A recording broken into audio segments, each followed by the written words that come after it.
Assam job card বুলি search কৰিব। Search কৰাৰ পিছত এনেকুৱা এটা অপশ্যন আহিব, assam.nrega.nic.in। এইটোত ক্লিক কৰিব। ক্লিক কৰাৰ পিছত অলপ ৱেইট কৰিব। ৱেইট কৰাৰ পিছত আপোনাৰ সাইটটো আহি যাব। আহি যোৱাৰ পিছত আপোনালোকে তাতে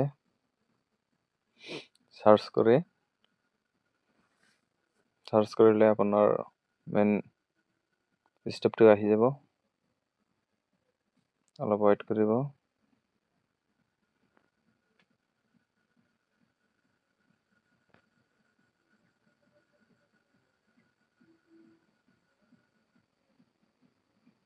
অলপ ৱেইট কৰিব, আহিব।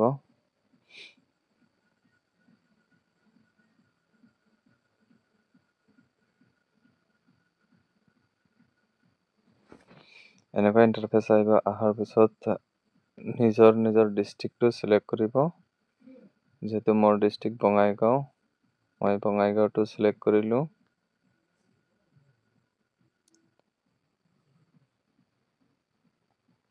তাৰপিছত অলপ ৱেইট কৰিব। যেহেতু মোৰ ইয়াতে নেটৰ চাৰ্ভাৰ খুবেই বেয়া। তাৰপিছত ওপৰ ফালে স্ক্ৰল কৰিব।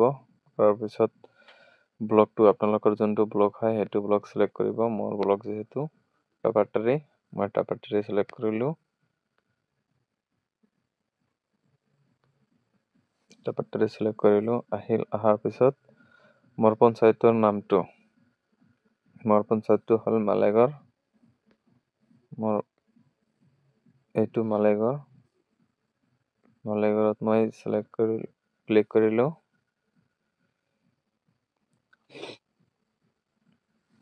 অলপ ৱেইট কৰিব। তাৰপিছত এনেকুৱা আহিব। অহাৰ পিছত 3 নম্বৰ অপশ্যনটো, এইটো অপশ্যনত আহি আপোনালোকে ক্লিক কৰিব জব কাৰ্ড এমপ্লয়মেণ্ট ৰেজিষ্টাৰ। ইয়াতে ক্লিক কৰিলোঁ। এনেকুৱা ধৰণৰ আহিব।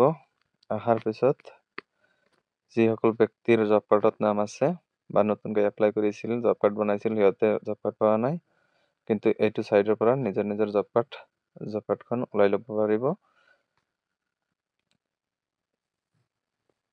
যদি কোনোবাৰ জব কাৰ্ড ওলাব লাগে তেনেহ'লে মোৰ এইটো ভিডিঅ' চাই ওলাব পাৰিব। যদি আৰু এনেকুৱা ভিডিঅ' লাগে মোক কমেণ্ট কৰি জনাই দিব।